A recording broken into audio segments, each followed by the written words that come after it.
Hello, ladies and gentlemen. Welcome to Dirt Track State of Mind. We are here at the East Bay Raceway Park for Lucas Oil late model racing action. And we're sitting down today with Tanner English. Now, you're driving this 116 car this year. Talk about how that even came about. Well, see, I drove for a guy named Tommy Pope. He was a sponsor of mine last year and helped me out quite a bit. And I drove for him a little bit last year at the end of the year at Magnolia in Columbus, Mississippi. And drove down there, went pretty good. You know, we qualified real well, and then in the feature we had some trouble. But, you know, just like a deal like that, you never know what's going to come out of that. You know, you race and you don't know who's watching or, you know, stuff like that. And obviously you're probably wanting to make a splash getting into this ride. You want to make some noise a little bit. Exactly, yeah. So we did that, and you know, Tommy's known Randy for a while, so they kind of talked back and forth, and Randy's looking for a driver, so that's kind of how that all got started. And he kind of made that 116 famous, you know. Right, Randy. exactly, yep. And so they talked back and forth, and Tommy said, you know, it'd probably be a good fit, and here we are. So talk about your racing background a little bit, where you come from, what you started out in, along those lines. Were you a guy who went to the races, or were you in the pits? Which side were you on? Your dad raced? What happened? Yeah, my dad raced and raced all over. You know, we ran the Summer Nationals quite a bit. Ran down here quite a bit. Late models? Yeah, oh yeah. Yeah, he won a couple races down here in, I think, 2006, I believe, 2005.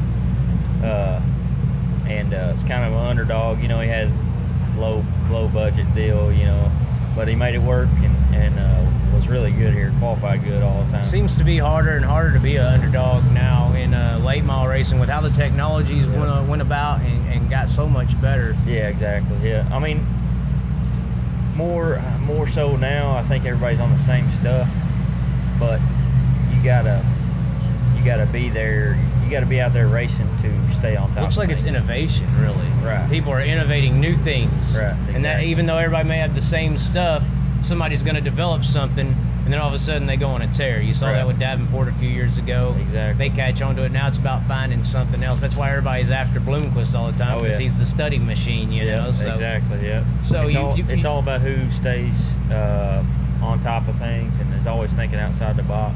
And driver does matter too. Oh, exactly. Let's not, you know, let's not discount that. Yeah. Oh, yeah. I mean, it's just like last night. You know, I started overdriving there about 10 laps in. I knew I could see the front. I thought I was, you know, going for it, and I just kind of stalled out. Well, it's tire management. You know, that's just comes with experience. And I watched Davenport there about halfway through the race, just kind of stall out.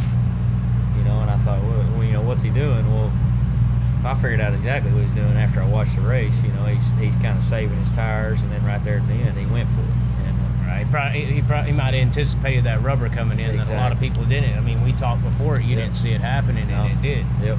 Exactly. So your dad raced, and you were, I guess, in the pits traveling with them, or were you at home? Yeah, I traveled quite a bit with him in the summer and stuff. And how old are you for the kids that don't know? 25. 25, yeah. So you're relatively young. Yeah, and I traveled all over with him, and I always wanted to be in the shop and stuff and be involved with it. And then it just came about one day that I had an opportunity to run a guy's mini sprint. Mini sprint. Yeah. That's weird. That's usually what the sprint car guys do. Right. Yep. And it's kind of big there at home. You know, just around my area, they had a track there that they ran. And what area are you? From Benton, Kentucky. So I've heard that there is a decent amount of micro racing in Kentucky, and that just doesn't make any sense, really. No. It's kind of close to Indiana, though, isn't it? Yeah. I mean, we're close. I mean, you can be in, I don't know, 4 states within 30 miles, you know. Right, I'm from Texas. It'll take you 16 hours to go across the state. Right, exactly. So, yeah, definitely. So was there any names that you raced in micros back then that ended up being anything special too, or? Not that I know of. I mean, I didn't know what was going. You were just racing. Yeah, I was just racing. And I mean, I raced at the Tulsa Shootout that year that I ran them, and ran pretty good. Of course, you know, it's all about the draw there, you know, and stuff like that. And just lucking up, trying to get in the right heat race and everything like that. So did you do wing, non-wing? What did you do it all? Or? We're in a restricted 600 class, wing class. So we ran that. Didn't really know what was doing. You know, my dad knows all about late models, but doesn't know a lot about those cars. So I don't know. One day that winter, after I ran a full season of mini sprints, he got me in his car, and I could tell he told me to get in the car, and he was looking at the pedals and the seat and the steering wheel and seeing how it could work, because I was fairly, small guy. How old were you at that time? 12 11. 11 years old, you're being fitted for a late model, yeah, huh? Right, yeah. And so then that next year I turned 12 and got my first late model and won my first race, I think 5 races in, a crate late model. So right, natural talent, it kind of shows it. I think there's a big problem nowadays where we give excuses to certain people who get in there for a year or two and they're running okay. Right. And you hear, oh, well, they just need seat time. I'm sitting back saying, no, seat time is an excuse for your ass. Right. I mean, you got people like Sammy Swindell, people who jumped in cars and kicked ass first night. And there's a lot of regular guys like you and other drivers that are local that they jump in a car. Right. It's kind of like shooting a basketball. Either, Tom Brady is really good. Tim Tebow wanted to be like Tom Brady. He practiced day and night, did it all he could. Yep. He wasn't ever going to throw the football. There's certain people who can nail it and certain people who can't. And especially in racing, such a hand-eye coordination sport, it seems like you can tell right off the bat who's got it. Oh, yeah. And I think that's something my dad saw in me when we first started, because like in those mini sprints, a couple laps in, I was already full, I didn't know half throttle, I was wide open. Going for it. And did that hurt your transition at all, running the restricted stuff? No, what did you think? Because I think it just got me familiar with how things work, racing wise, and stuff like that. So the whole leaning on the left versus leaning on the right, you were so young, it probably was just going in circles. When I started, late models were a lot different. In 2006, we set flat. We had $50 shock absorbers on the car. Car set real flat, didn't have any action, and I've kind of had to go through a huge transition from when I started straight late model racing in 2006 to now. Cars have changed dramatically. We're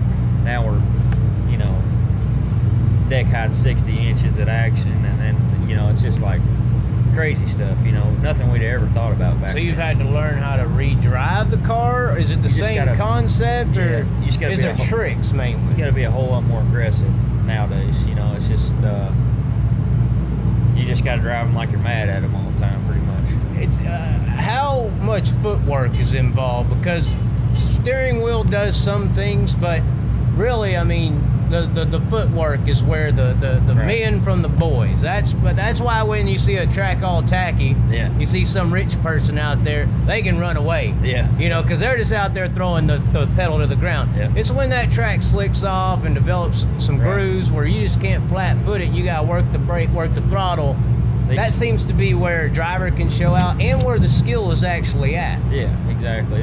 These cars, you can listen. If you really pay attention and listen, a lot of times you won't see that steering wheel move, but you hear that gas pedal go, wide open in the center of the corner, or right getting into the corner. You hear it go out and then go back in. That's people working the throttle to get it to turn and get the car where they want it to be. And that's what a lot of people don't understand. We're doing a lot more than just turning the steering wheel and gas. And even just the gas, the brake work is huge. Yeah, oh yeah. I've heard guys, they say sometimes they're not ever off the brake, even on a big half mile or a 4/10 mile. If it's slick enough and it's a bottom groove track, that brake, I've heard, almost works kind of like a traction control. Kind of hooks the car up. Yeah, a lot of people do that. Have trained themselves to do that. I'm not real big on that. Is it more so not a necessity? It's just something mind over matter almost sometimes? It's just the way you learn. If you learn to drive like that and you got the habit of doing that, then that's what you're going to do. I never did, so I don't think it's a necessity, but it does help in some situations. That's why you see some people be real good at some racetracks and some people not. Definitely. I tried to compare racing to other sports sometimes, and I'm like, well, it's kind of like being a quarterback throwing to a receiver, because when you're in the car, I mean, I've only hot lapped a car, but done sim racing a little bit. It's almost the same concept. Yeah. You're aiming for a spot in the corner that you're heading towards, and it's moving, and you're trying to hit your tire on that spot or the inside with that spot. Yeah. So it's like a quarterback. You're throwing to a receiver, but then at the same time, you're like juggling balls on your feet. So it's like multiple things happening at one time. It's really, I think they call it not a sport. Yeah. Some people do. Yeah. But it's probably the most difficult skill sport that there is. And you do work out in these cars. It ain't stock car racing where you sit this turn left. I mean, you know, you don't got a sippy cup and a mommy upstairs telling you we're going to change your tires, or big brother on the roof saying where everybody's at. Yep. I mean, you're putting in some work in these cars. You get a little wore out, I'm sure. Oh yeah, yeah. I mean, it fatigues on you pretty good, especially a 100-lap race, you know. And then especially if you're running a cushion or doing some aggressive stuff, you know, track slows down and get a little finesse going, you know. Then it's about mental, you know, staying focused and hitting your marks every lap. Other than that, you know, if you're on like a hammer down racetrack, it's all about just, you know, physical. Probably something that's underrated on a hammer down racetrack, and even a slick racetrack, is awareness. Right. Like aware of where everyone is at. Yeah. Awareness of what's happening with the track, who's doing what, and even sometimes during the caution, you got to be aware of what a guy's doing. Is he going in and getting a new tire? Right. You know, so it's and once again, no one on a radio telling you what the guy's doing. You got to see it. Yep. I've seen some of these pontoon deals they're holding up. What's this signaling, y'all? I'm from the open wheel world. Yeah. They really don't have that much going on. No. 30 lappers. Yeah. But what's this? Main thing you want when you're getting a signal from somebody is just how far back the person behind you is, because then that tells you whether or not you can. If you're running a consistent line, you know that if you're pulling away from them, you're doing pretty good, you know. And if they're closing in on you, you might want to try something different. Or if you're trying to catch the guy in front of you and you got a pretty good lead behind you, you're not going to lose the position, then you can try some stuff and see where it puts you and see how you can gain on the guy in front of you. So I'm obviously from the sprint car world a little bit, you know. I've heard everything from late models or boats, you know. They're just, and the late model guys calling a sprint car a billboard going around the track. Yeah. One of the big deals I noticed is the 50, 100-lap races. We used to have that, well, we still do with Silver Crown racing, but it's not as hot topic as it used to be. Silver Crown used to be top dog for dirt track racing. Right. What do you think it is that I think I see personally an advantage in late model racing in those 50 and 100-lap races, to where you can come from the back once or twice. If you get in a wreck in a 50-lap late model race at lap 20, you got 30 laps to still get it done. Right. Yeah. How is that for a racer? Do you see that as well? The longer races kind of benefiting. Of course, it's not a 400-lap race, so it doesn't really get boring. Yeah. But well, it just gives you a chance to maybe save your stuff and more strategy, like you were saying. Right. Yeah. Like just, you know, some people may go for it way too hard right at the beginning, and then, you know, you can see that and you can say, well, I'm gonna back off a little bit and I'm gonna be there at the end. So you know, that's why you see people come and go so much. Is tire wear is a huge deal in these cars. Just managing your tires and knowing what you can do to them. How much of an advantage is it to change a new tire in there? I see guys, saw it last night, 15 laps to go. Yeah. There's not too many cars left on the track. Can you become a Superman if there's another group to run? Or certain situations, yeah. I don't think here so much, because like last night, I mean, in 5 laps, if you're really roasting a 1300 on the, you know, out there, you're going to be done in 5 laps, you know. So, but a track like, say, how it was early on, where there was a cushion up top where you could go, that'd be a pretty good advantage. Yeah. So 15 laps, a new tire versus a 30-lap tire can win a race. From the back. That's pretty insane. Now, okay, so you went from getting fitted into the late model at 12. What happened then? And this was a crate late model, or what's going on? Crate late model. We got into our conversation, which is good. That's how these things are supposed to go. Yeah.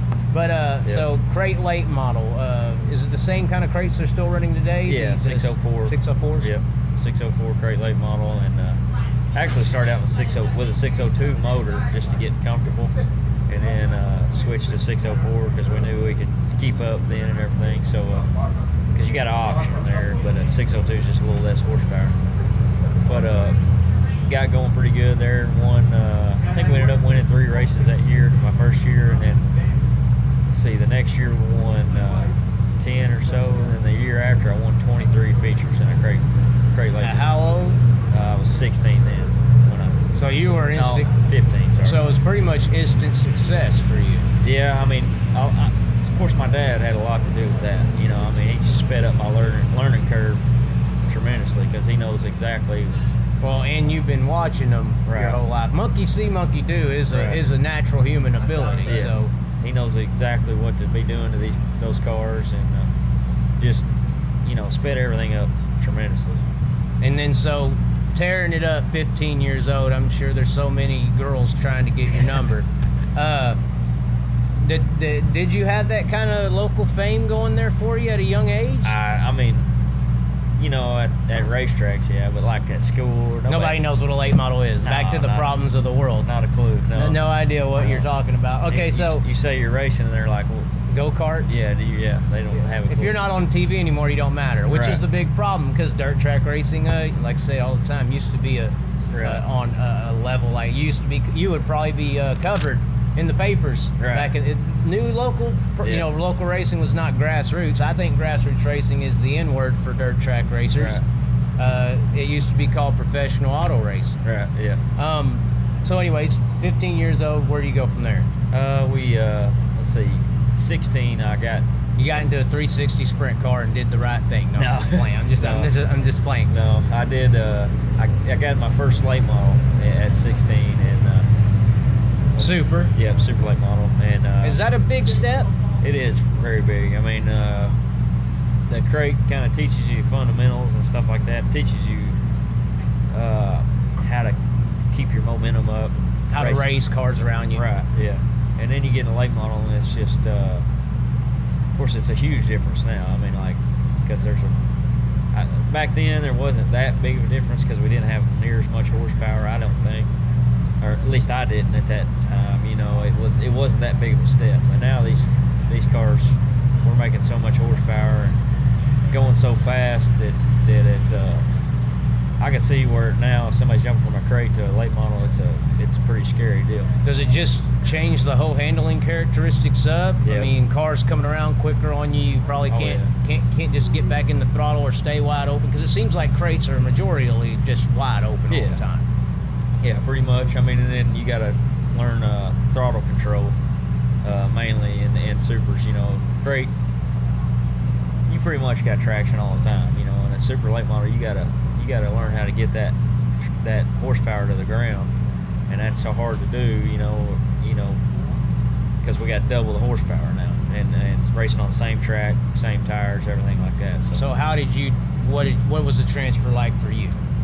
It was, it was hard there at first, but picked it up pretty quick. I think we won one race that year, my first super late model race, and then next year won like first race.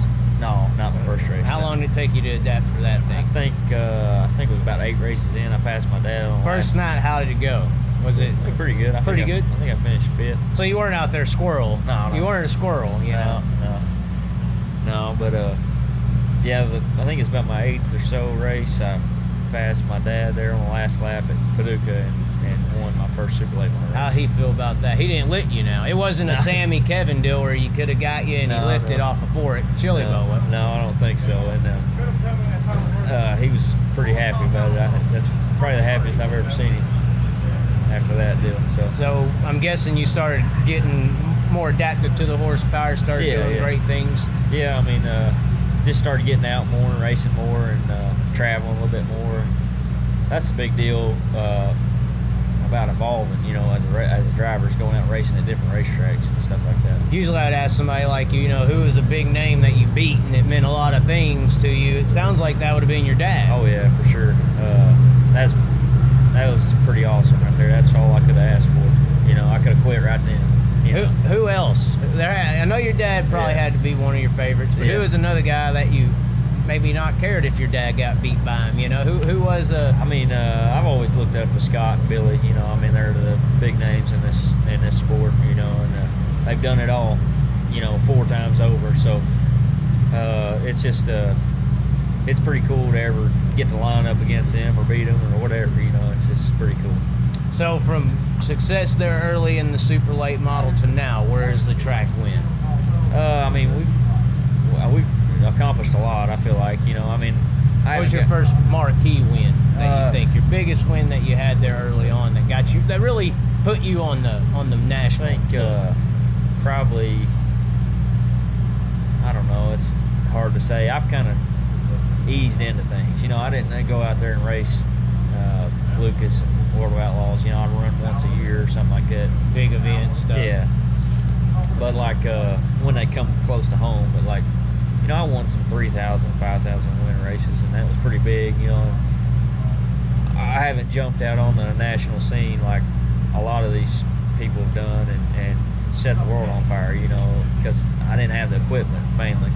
You know, so I just kind of stayed in my wheelhouse and did what I knew I could do, and ran good there. And then, you know, more and more people, you know, noticed knew what you were doing with the lesser funding. Yeah, and I think that had a lot to do with why me and Randy have hooked up, because he, you know, he's seen, that's how he grew up racing. You know, just you know, easing into it, not jumping out there and spending a bunch of money and going broke and seeing if it worked. You know, we try to do it the right way and make sure we can be in it for the long haul.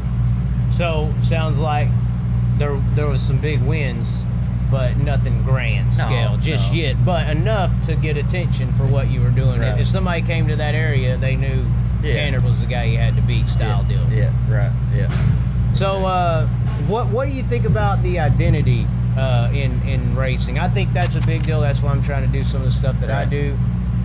You know, half the people in racing don't know what anyone looks like. They know what a car looks like, and that's it. You know what Donnie Scott's car looks like, but a lot of people don't know what Donnie Scott's looks like. Probably the only guy who, you know, is recognizable to most eyes is Scott Bloomquist, and that's because of all the news and spectrums and everything going on, driving down the side of the highway. I mean, he, you know, that just gets him on the map. Yeah. What do you think about that? Is that an issue in dirt track racing where drivers themselves need to start being shown to people? That way they're not, you know, not just a number. I think social media is a big deal nowadays. You know, I mean, just staying in touch with your fans and making sure they know what's going on and just keeping your name out there and keep engaging with people and make, you know, like answering questions or messages or whatever. That's a big deal. So just staying up on that, and then before you know it, you know, people know you when they walk up in the pits. They know who you are. You may not have a clue who they are, but they're not buying pictures of your car. They're buying, you know, you modeling, you know, in your gym shorts. Yeah, you know, or the girls that got your poster on the wall. Yeah, right. No, I'm just kidding. Don't laugh. That's pretty funny. Yeah. But basically, just getting people to know who you are. Right. You are. Exactly. Yeah. I mean, that way, people when they come up to you, they feel like they know you. You know, and they can talk to you and ask you what's going on or how you're doing or whatever. So that's pretty cool. Right. I think that's something that tracks and even some, not all series, struggle with recognizing is, for instance, like a track. Your sell is your drivers. Right. I was trying to get it to one point where we put drivers' faces on billboards with their car. You know, make a driver famous in whatever town you're at, so people want to come see them. You know, and I think that goes along with the identity issue. You see how NASCAR does things. Not trying to take too many pages out of their book, because I don't think their book's, you know, ending too great. But that's one thing they do. They don't put a big billboard up and says, "Come watch NASCAR." They put a big billboard up and they put Jimmy Johnson's face and Kyle Busch's face and come see these people fight it out or whatever like that. And that's, you know, they're characters. You know, we got characters in Well, I think there's more natural characters in dirt late model. I think political correctness has destroyed their deal that they have going on over there. I think it's kind of affected a little bit in dirt because you see everybody trying to be the name off every sponsor and smile and be nice. Right. We don't need people to smile. We need real people. If you're pissed off, you need to be pissed off. Yeah. If you don't like that guy, you need to get on a mic and tell him. Yep. Because when you roll out on the Speedway, if everybody knows it, you just added a whole nother level of entertainment to the Right. show that's about to occur. Yeah. People were looking for that then. So, yeah, I mean, it's just, you know, we want to be, you know, we don't have as many ties to national companies as NASCAR does, so they're not.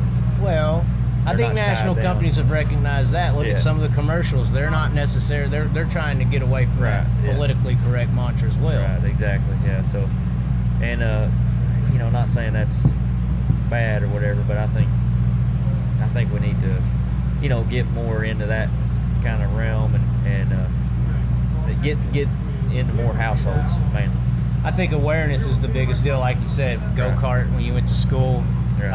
A lot of people think corporate America would destroy racing. I don't necessarily think we should lean on corporate America. We should be leaning on local and regional businesses. It seems like nowadays the only ones who sponsor dirt cars are somebody's buddy or friend or uncle or something like that. It's not about actually reaching people. Right. I think that ties right back to the awareness of the situation, you Yep. know. Yep. The more people we can reach, the more viable it is to have your company on a Right. car. Yep. Maybe some national sponsors on national touring Right. vehicles, but as far as like if you're running locally or regionally like you did, local or regional businesses should want to get on your car to reach people. Oh, yeah. And I think because of the awareness problems, currently it doesn't reach people. I think Yeah. you need to worry about stuff like that more Yeah. than anything. Yeah. I mean, it's if anybody's ever tried to get a sponsor for a race car, it's super hard. You know, I mean, especially if you're just Oh, I did it for racetracks. Cold I mean, turkey. when you walk off into a business and say, "Do you want to sponsor this they laugh at you. racetrack?" Yeah. and they said, "What are you racing?" You say, "Sprint car." They look at you. Yeah. Like, I mean, I had a personal experience where an arena football team moved into town, and they got all these big companies sponsoring them. Yep. And I had a guy ask me, "Why can't y'all do that?" It's like, man, you go into an office and you say sponsor a race car or sprint car or late model, and but you go in there and say sponsor this football team. Oh well, Yeah. that sounds cool. I've heard of that. Yeah. You know, so I mean, it's unbelievably tough. I it mean, is. and that goes for the tracks too. Yep. Because I mean, just as hard as it is to get a sponsor for your late model, Yep. imagine trying to get a sponsor for the stage that the late model is yeah. on. So, Yep. all an awareness issue, but. Yeah, I mean, just like, you know, major sponsors that are in dirt late model racing are people that know about dirt late model racing and watch it and have grew up around it. And Or stuff like that. NASCAR connections, Right. which I would call NASCAR welfare. We need to get away from that. Yeah. Anyways, keep going. But yeah, I mean, it's mainly people that already are familiar and have loved it since they grew up, you know, as a kid or whatever. It's like my car owner, you know, Chip Stone. I mean, he's been around it his whole life and just really likes it, and that's why he wants to have his name on a race car and have a race team. So I mean, that's what we need. That's what helps feed our sport is people like that. Now, we hindered on the late model sprint car deal earlier.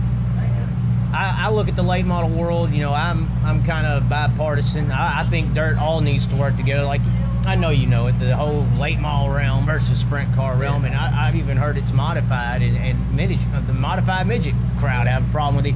We kind of all need to, like, recognize this isn't a problem. This is, you know, everything. Oh, But yeah. one of the big advantages I see with late model racing and why y'all get so many people and why you can sell t-shirts Yeah. is the biggest late model racers are in late models. Right. Like, I mean, Tyler Reddick's doing what he's doing, but Yeah. y'all, they ain't waiting for him to come back one day and Right. buys all of his t-shirts. Yeah. Whereas in sprint car racing, the biggest sprint car drivers are Kyle Larson, Christopher Bell, and they're in NASCAR. Yeah. They're not even racing. The trickle effect, I call it. Right. Do you think that helps late model racing a lot? Y'all not being a stepping stone to another level, y'all are a level of y'all's own? I think so. I mean, everybody knows Scott went and did that at one time. You know, he went to NASCAR and tried that for a little bit. And, you know, it just wasn't for him, I don't think. I don't think it's for any of them. I don't think the only reason I think any of them are doing it is for a paycheck. Yeah, exactly. Yeah, and you know, if you're good at this, you can make a living for sure. I mean, make and a the real fan good base living. supports the late model Right. racing. Yep. And you can make a good living off merchandise. You know, I mean, it's just it's there. It's just you know, it's hard to get to this level. You know, and then and stay at this level for a long time. You know, you gotta once you make it, it seems like you can stay for a while, as long as you're competitive. You know, at some kind of level. But I don't know. It's a tough deal for sure. I just look at the bias between the two. You know, the big stories in late model racing is results. Yeah. At least y'all got some news. You know, Bloomquist creates his own drama. Did he fall off the lip? Did he? I mean, why won't he take the P-test? I mean, at least that's something. You know, over there in the open world right now, it's Carson Elledge, and that's all you really hear about. Yeah. You know, or something along those lines. I mean, you know, some people think that's bad for a sport. You know, It's at least news about your racers. You know, I mean, that's great. You know, you ain't gonna go off and try to fabricate nothing, are you? No. I mean, I'm entertained by Scott's antics. You know, I mean, you never know. Exactly. It's so hilarious. you know all these fans are. So I mean, it's just good to have people like that in the sport, I think. And talk about a smart dude. I mean, he's sharp, and you get him determined. He's pretty hard to handle. That's somebody who it seems like the fan base has stayed true, and even the competitors. What is it about Scott Bloomquist that makes even like a guy like Jonathan Davenport or you know, somebody who's up there, you know, on his speed level, you as well, you know, but somebody like a Davenport or even the biggest names up there, they seem to be like almost fans of the guy in a weird way. I mean, you can't help it to be, because I mean, just look at his record. But you know, it's I'm sure he has haters, but oh yeah, but yeah, I mean, like you said, it's we got. I mean, you look at their records. They got the records because they stayed in late model racing. They didn't go off and try something else for a long time. You know, they stayed here and have been in it for 40 plus years. You know, and have done everything that there is to do. So, and that's good for our sport. Right, and I see it another angle to look at it. You know, the whole Bill Larson deal, not in late model racing. How I think it helps is 25. You know, if you were at your stage right now in a sprint car, you're done. Yeah. You just weren't good enough, bud. You didn't make it to NASCAR, Yep. man. I mean, they didn't pick you up when you were 18. Yep. You know, and in late model racing, you're 25, or you or a Bobby Pierce. Yep. You know, you're the biggest deal in the sport. Yep. I mean, I thought back when I was about 18, you know, and I felt like I needed to be out racing more. You know, I thought my window was closing. You know, I really did, because of that perspective of you got to make it. Right, exactly. And but now I sit back and look at it, and you ain't got to do all those things right off the bat. I mean, none of those guys did. You know, Bloomer and Moyer didn't win a World 100. I mean, every one of them, they were young, but no, not when they were 18, 19 years old. So, I mean, Sammy Swindell is probably the only guy you can look back and say really young started winning big races. Right. I mean, and Bloomquist probably wasn't too old when he did it either. Yeah, no. But I mean, still, I've got 30 good years left, you know, so who knows what could happen. So. And you're not looking to move anywhere. You're looking to build a late model racing career. What do you think of the status of the sport? It looks like the status is slowly rising. Yeah. I don't think other competitors may want that to occur, but I think dirt late model is rising exponentially. What do you think of the Gateway's impact on that? That show, that atmosphere? Yeah. My only critique on that is the track. Yeah. I think everybody has a little issue with how the track conditions are. Yeah. And my reasoning for that is, for the dirt fan, that race is, oh my God, it's in a dome. But for regular people that we're trying to reach, they see Supercross in a dome. They see monster trucks. What's so special about this? Yeah. We have to show them guys something special, and it's not something that they can handle because it's a city-appointed situation.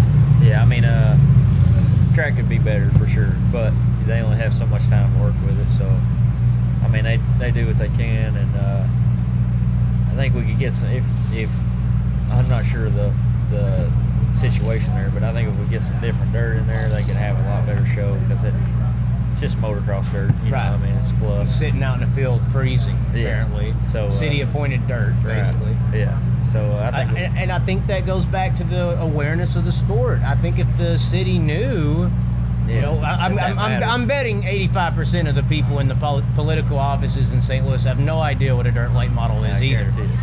So they probably have no idea that there's close to, you know, $50 million worth of race cars in the building and equipment and haulers. Yep.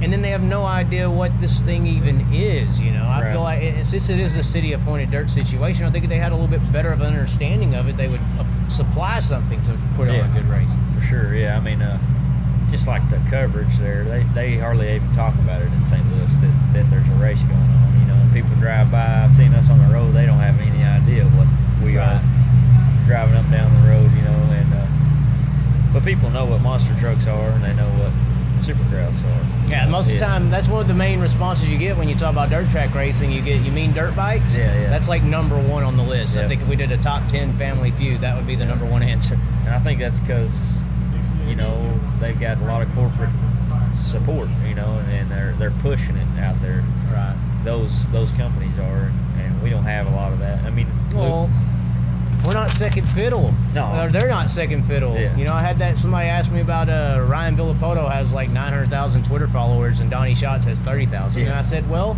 their fan base ain't celebrating some MotoGP guy more than the dirt bike guy. Yeah. The dirt bike guy is the top of the line, you know? Yeah. And it's just the, like you said, the persona of that NASCAR's the top level and we're just kind of a high school. Right. Yeah, that's horrible. Right. But luckily in dirt late model racing, I think y'all haven't suffered from that, at least by your own fan base. Right. Yeah. I think the public perception is this is still high school. Yeah. But the fan base of dirt late model racing, unlike the sprint car people may do in that side, y'all ain't viewing it as a stepping stone. No, they know. I think you know, people that come watch these races, they know that this is the top of the line, and you're treated as such. Yeah, exactly. Yeah, and so that's pretty cool to see them like that. Gateway, though, what do you think that's doing? I think it is doing a lot for the sport. Besides the track, besides all that, I mean, even the dirt on dirt broadcast of it is amazing. I mean, it's like a USC pay-per-view. Yeah. I mean, nothing against Mav TV, they're doing great. Yeah. But I mean, how that whole thing is set up, how it goes, it's the perfect example of what I think is helping the sport. Yeah, I mean, they're doing a great job. I mean, it definitely put me on the map, you know, in more ways than one. So I mean, you know, you go in there thinking you can tear up a bunch of stuff and come out there in the hole, but really your support, you know, building your brand and stuff like that, getting exposed to more people. That's what it's all about. Meet new people too. You met old Patrick Daniel, that guy who I had on there, and he's just a local guy. Yep. You know, so got some little notoriety there as well. Exactly. Yeah. So where are you going to go this year? What do you got planned? Is this going to be a big race team? Is that it? Yeah. You ain't no tours? You're not going to lock down to a series? We're going to go to the Spring Nationals. We're going to do that first, and then the Southern Nationals. They're all. You going to Volusia? Yeah, we're going to Volusia next week. Just run a couple races. I don't think we're not going to stay the whole time. We got to get back home, get stuff prepared for. We're starting, you know, up in 1st of March, so we'll be wide open after that every weekend. So it'll be pretty tough to turn everything around after everything we tore up here and get all the cars fresh again. So we'll be full, real busy. You mentioned that was a new car. You're not used to it. What did you used to run? What are you running now? I ran a Rocket car before. They're pretty similar, you know. And this is? It's a long one car. Okay. Yeah. They're pretty similar and both real good cars. Just they're better in different areas. So. And so what about like summer tour? Are you going to run that, etc.? Yeah, I'm going to run the Southern Nationals, which is you know, a lot around Georgia, South Carolina, and stuff like that, and Tennessee, East Tennessee. I was talking about the Hell Tour. Oh yeah, we'll run a couple of them. We won't run the full deal, but we'll run a few here and there just to see how things go. So you're out for the big money this year, is that it? So the 116, you know, Dream Weaver, it's now, what is it, the Tanner English Dreamer? I mean, what do you, I mean, are you going to fail English? No, you got to go to school on them, I guess. Yeah. Well, thanks for sitting down with us. It seems like they're firing some cars up. I'm sure y'all got some hot laps. It's getting a little dark here, but Yeah, no, it looks like it's gonna rain. hey, don't be scaring everybody Yeah. like that. But anyways, thanks for joining us Yep, I here. appreciate Hopefully, it, we'll get some more Yep. late model guys out there and Yep. try to expose y'all to the country. Yep, I appreciate it. No problem. Thank you.